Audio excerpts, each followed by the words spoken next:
Assalamualaikum warahmatullahi wabarakatuh. Halo semuanya, apa kabar kalian semuanya? Sebelum kita memulai pembelajaran hari ini, mari kita berdoa bersama-sama terlebih dahulu ya. Berdoa dimulai. Berdoa selesai. Baik, pada video kali ini kita akan belajar mata pelajaran Bahasa Indonesia untuk kelas 6 fase C terkait materi bab 3 yaitu Taman Nasional dan Situs Warisan Dunia. Di sini ada pun tujuan pembelajarannya. Yang pertama, peserta didik bisa memahami ide pokok dari kisah legenda dengan menjawab pertanyaan pemahaman bacaan. Yang kedua, peserta didik bisa memahami ide pokok dari kisah legenda dengan menjawab pertanyaan pemahaman bacaan. Dan yang ketiga, peserta didik bisa menganalisis menggunakan gaya bahasa majas dalam legenda dan membedakan makna sebenarnya dan makna kiasan. Yuk, kita mulai pembelajarannya. Apa sih yang bisa kita pelajari dari cerita-cerita legenda yang diceritakan oleh nenek moyang kita? Di sini saya akan membacakan cerita rakyat tentang legenda Putri Komodo. Selama menyimak, tuliskan satu pertanyaan yang terlintas di pikiran kalian tentang kisah ini di selembar kertas. Legenda Putri Komodo. Pada zaman dahulu di Kepulauan Komodo tinggallah seorang pria bernama Empu Najo dan istrinya Lea. Mereka tinggal di Teluk Lohlawi di Gilimana. Di sana Empu Najo terpilih menjadi kepala desa. Namun desa tersebut terus diserang oleh orang-orang dari suku Bajo yang tersegan menjara dan mengobrak-abrik desa mereka hingga luluh lantak. Setiap kali ada serangan, warga desa memilih mundur ke gunung. Namun mereka tak bisa menyembunyikan kesedihannya dan hati yang berkeping-keping ketika kembali melihat desa mereka yang hampir rata dengan tanah. Berusaha tetap setegar karang, suatu hari Empu Najo mengumpulkan penduduk desa dan mengumumkan, "Wargaku, kita harus pindah dari tempat ini. Suku Bajo akan terus menyerang kita. Marilah kita menetap di gunung. Hutan bisa memberi kita makan, kita juga bisa merawat kebun, menanam pohon buah, dan berburu kijang dan babi hutan yang melimpah."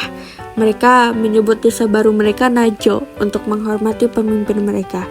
Di malam terakhir kita meninggalkan Lohlawi, istri Empu Najo, Lea, mengandung. Ketika desa baru mereka selesai dibangun, Lea siap untuk melahirkan buah hatinya. Dia merasakan sakit luar biasa. Masalahnya, desa ini tidak memiliki dukun bayi. Dengan berat hati, Empu Najo sendiri yang membantu Lea melahirkan bayi mereka. Ketika itu, angin menari-nari, membawa masuk daun-daun di luar melalui jendela dan mengelilingi Lea. Wajah Lea bersinar seperti bulan pertama. Kemudian, Empu Najo terkejut. Dia merasa ada sesuatu yang aneh, sungguh aneh. Lea melahirkan seorang bayi laki-laki dan seorang kembaran perempuan yang bentuknya jauh dari manusia. Kulitnya bersisik, berbintik-bintik, matanya hitam dan dia memiliki ekor. Empu Najo menatap anak perempuannya yang sangat mungil, namun penampakannya seperti kadal raksasa yang berkelang di sabana di batas desa. "Anakmu laki-laki," kata Empu Najo ragu-ragu sambil menatap istrinya. "Tapi sayangnya Rus sudah meninggalkan jasad Lea." Empu Najo harus berlapang dada ditinggalkan belahan hatinya. Dia bertekad untuk membesarkan sendiri kedua anaknya. Dia memberi nama bayi laki-lakinya Sigerong dan anak perempuannya Ora. Dia memberi mereka makan susu kambing dan madu. Dua-duanya tumbuh dengan cepat, tapi jauh sebelum Gerong bisa berjalan, Ora sudah menjelajahi jalan di luar rumah dan bahkan memanjat pohon. Meskipun susu masih bisa memenuhi rasa laparnya, dia mulai tertarik pada ayam-ayam milik tetangga. Tetangga mulai mengeluh kepada Empu Najo. "Aku akan memberimu daging," katanya pada Ora. "Tapi kamu tidak boleh menyerang kambing atau ayam warga." Meski Ora tidak lagi mengganggu ternak warga, dia tetap menjadi buah bibir penduduk desa. Mereka curiga ada komodo yang tinggal bersama mereka di desa. Untungnya, ayah dan kakaknya tetap melindungi Ora dan menunjukkan kasih sayangnya. Malahan, si Gorong lebih suka bermain dengan adiknya daripada dengan anak-anak lain. Dua bersaudara ini memanjat pohon bersama atau mengejar kalkun ke dalam hutan. Suatu hari, Ora hilang meninggalkan rumah ketika matahari baru bangun dan jejaknya menunjukkan bahwa dia menuju hutan. "Apakah dia akan kembali?" tanya si Gorong pada ayahnya dengan air mata yang memanjir. Ya, jangan khawatir, dia akan kembali, balas Empu Najo. Tapi dia sendiri juga tampak cemas. Orang akhirnya kembali ke rumah malam itu, namun semakin hari dia semakin lama meninggalkan rumah. Dan hanya kembali sesekali, sampai suatu pagi, si Gerong menemukan adiknya di tepi ranjangnya. Mereka saling menatap lama, dan kemudian Orah berpaling dan pergi.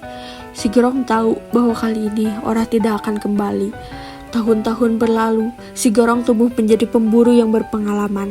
Tidak ada babi hutan atau kijang yang sanggup menghindar dari ujung tombaknya. Suatu hari, si Gerong sedang berburu di tepian hutan, dekat dengan sabana ketika dia mendengar suara gemerisik.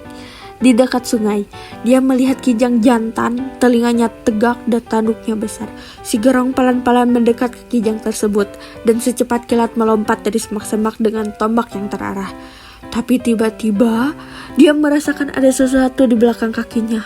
Makhluk ini mulutnya terbuka, dan mata hitamnya tertuju pada kijang yang tak berdaya. Ini komodo terbesar yang pernah dilihat si Gerong. Dengan refleks, dia berbalik dan mengarahkan tombaknya pada reptil raksasa tersebut. Namun, komodo itu malah meletakkan kepalanya ke tanah. Tiba-tiba pula berdiri di depannya seorang perempuan. "Letakkan tombakmu, anakku," kata perempuan itu padanya. "Apa kamu ingin membunuh adikmu sendiri?" Mendadak semua kenangan masa kecilnya melintas di kepalanya dan si Gerong pun jatuh berlutut. "Iya, dia Orah. Aku mengandung kalian bersama. Dia saudara kembarmu," sosok perempuan itu berkata. Setelah itu, Gerong pun berpisah dengan adiknya. Si Gerong menuju desanya dan orang menuju sabana. Semenjak hari itu, si Gerong dan orang-orang di desanya memperlakukan Komodo dengan baik. Kadang raksasa itu bebas berkelana di sekitar hutan, memakan babi hutan, kijang, dan hewan lain yang ada di sana. Ketika ada Komodo menjadi terlalu tua untuk mencari makan sendiri, warga desa memberi makan, seolah-olah Komodo itu darah daging mereka sendiri. Selesai. Baik, di sini ada LKPD 1. Apakah kalian telah membuat pertanyaan selama menyimak? Kumpulkan potongan kertas berisi pertanyaan yang telah kalian buat ke dalam suatu wadah. Sebelum memulai sesi tanya jawab, bacalah kembali kisah Putri Komodo dalam hati. Setelah itu, tutup buku pelajaranmu satu persatu. Dari kalian maju ke depan dan mengambil satu kertas pertanyaan dengan mata tertutup. Bacalah keras-keras pertanyaan tersebut dan jawablah dengan kata-kata kalian sendiri. Jika ada yang tidak bisa menjawab pertanyaan, kalian boleh meminta bantuan teman dengan menyebutnya nama. Jika semua siswa tidak bisa menjawab, mintalah bantuan kepada guru. Nah, itulah materi hari ini tentang Taman Nasional dan Situs Warisan Dunia. Kesimpulan yang bisa kita ambil dari pembelajaran hari ini yaitu Taman Nasional melindungi keanekaragaman hayati dan situs warisan dunia dilindungi karena nilai budaya atau lingkungannya. Melestarikan tempat ini penting untuk menjaga keanekaragaman hayati dan warisan budaya, legenda lokal seperti legenda Putri Komodo, mengajarkan nilai budaya dan pentingnya konservasi. Dengan memahami Taman Nasional dan situs warisan dunia, siswa diharapkan lebih sadar akan pentingnya menjaga lingkungan dan warisan budaya. Semoga dari penjelasan materi ini kalian lebih paham mengenai Taman Nasional dan Situs Warisan Dunia.